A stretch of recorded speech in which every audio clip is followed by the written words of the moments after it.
ഇന്നേ ഞാൻ ഒരു ചീര കൊണ്ട് ഒരു തോരൻ വയ്ക്കാൻ പോവുകയാണ്. ചീര മാത്രമല്ല കേട്ടോ, ചീരയുടെ കൂടെ വേറൊരു സാധനം കൂടെ ഞാൻ ഇടുന്നുണ്ട്. അതെന്താണെന്നുള്ളത് ഞാൻ കാണിച്ചു തരാം.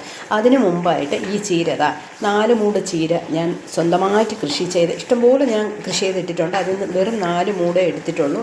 നല്ലവണ്ണം ഒരു ചീര തോരൻ വയ്ക്കാനുള്ള ചീര എനിക്ക് കിട്ടിയിട്ടുണ്ട്. ഞാൻ കുറേ നട്ടിട്ടിട്ടുണ്ട് കേട്ടോ. അപ്പോൾ ഇനി എനിക്ക് എൻ്റെ വീട്ടിൽ ദിവസവും ചീര കൊണ്ട് ഒരു ചൂട്ടാനോ ചീര തോരനോ ചീര അവിയലോ എല്ലാം വയ്ക്കുന്നതായിരിക്കും. കാരണം വിഷരഹിതമായിട്ടുള്ള ഒരു വിഷവും ചേർക്കാത്ത ചീര ഞാൻ നട്ടിട്ടുണ്ട്. ഇനി ഞാൻ ഈ ചീര തോരൻ വയ്ക്കുന്നതിൻ്റെ കൂട്ടത്തിൽ ചീര മാത്രമല്ല വേറൊരു സാധനം കൂടെ ഉണ്ട്. ഞാനതൊന്ന് കാണിച്ചു തരാവേ. ചീരയുടെ കൂടെ ഇടാൻ പോകുന്നത് ഇതാണ്. ഇതെന്താണ് നിങ്ങൾക്ക് മനസ്സിലായി കാണുമല്ലോ. ചക്കക്കുരു ഞാനൊന്ന് അവിച്ച് വച്ചേക്കുവാണ്. നല്ലവണ്ണം വെന്തിട്ടില്ല, ഒരു 3/4 വേവോളം വേവിച്ച് വച്ചേക്കുവാണ്.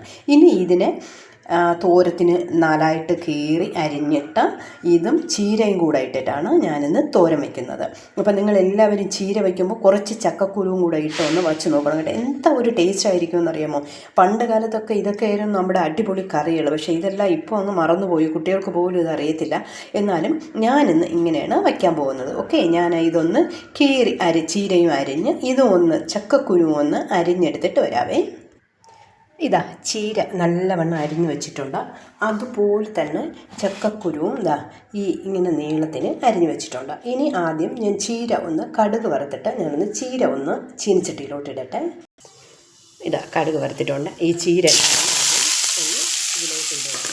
എന്നിട്ട് അതിൻ്റെ കൂടെ തന്നെ ചക്കക്കുരുവും കൂടെ ഞാനൊന്ന് തട്ടാൻ പോവുകയാണ്. ചീരയിട്ട് അതിൻ്റെ കൂട്ടത്തിൽ തന്നെ ചക്കക്കുരുവും കൂടെ ഇട്ട് ഇനി ഒരല്പം ഉപ്പും കൂടെ ഇട്ടിട്ട് ഞാനൊന്ന് ഇതിനൊന്ന് അടച്ചിട്ട് ഒരു 5 മിനിറ്റ് ഒന്ന് വേവിച്ചെടുക്കട്ടെ. അല്പം ഉപ്പും കൂടെ ഇട്ടൊന്ന് അടച്ചിടട്ടെ.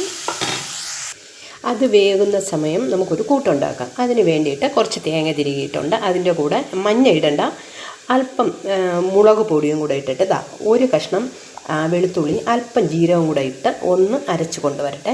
നമ്മൾ തോരത്തിനൊക്കെ അരയ്ക്കുന്നത് പോലെ, പക്ഷേ അതിന് മഞ്ഞ വേണ്ട എന്നുള്ളതേ ഉള്ളൂ. അരച്ചു കൊണ്ടുവരട്ടെ. തേങ്ങ അല്പം ഒന്ന് അരച്ചെടുത്തിട്ടുണ്ട്. ഇനി അടച്ചിട്ടിരിക്കുന്ന ചീര നമുക്ക് നോക്കാം എന്തായിരുന്നു. നല്ലവണ്ണം വെന്തിട്ടുണ്ട്. ഇനി ആ അരപ്പ് കൂടെ കൂട്ടുകൂടെ ഞാനൊന്ന് അതിലോട്ട് ഇടട്ടെ. അരപ്പ് ഒന്ന് ഞാൻ അതിൽ ഇട്ടിട്ടുണ്ട്. ഇതൊന്ന് ജസ്റ്റ് ഒന്ന് ഈ കൂട്ടൊന്ന് ചൂടാവുന്നത് വരെ ഒന്നുകൂടെ അടച്ചിടാം. ഇതൊന്ന് അല്പം കൂട്ട്, അതായത് അതിൻ്റെ അരപ്പ് ഒന്ന് നല്ലവണ്ണം ചൂടാവും. ഒന്ന് അടച്ചിടാവേ. തോരൻ റെഡി ആയിട്ടുണ്ട്. ഇനി ഞാനിതൊരു പാത്രത്തിലോട്ടൊന്ന് മാറ്റട്ടെ. അടിപൊളി തോരൻ റെഡി ആയിട്ടുണ്ട്. അപ്പം നിങ്ങളെല്ലാവരും ഇങ്ങനെ ഒന്ന് തോരൻ വയ്ക്കാൻ ശ്രമിക്കണം. ചക്കക്കുരുവും ചീരയും കൂടെ ഇട്ട് വെച്ചിട്ട് ഒന്ന് തോരൻ വയ്ക്കാനൊന്ന് നോക്കണം. Okay, bye.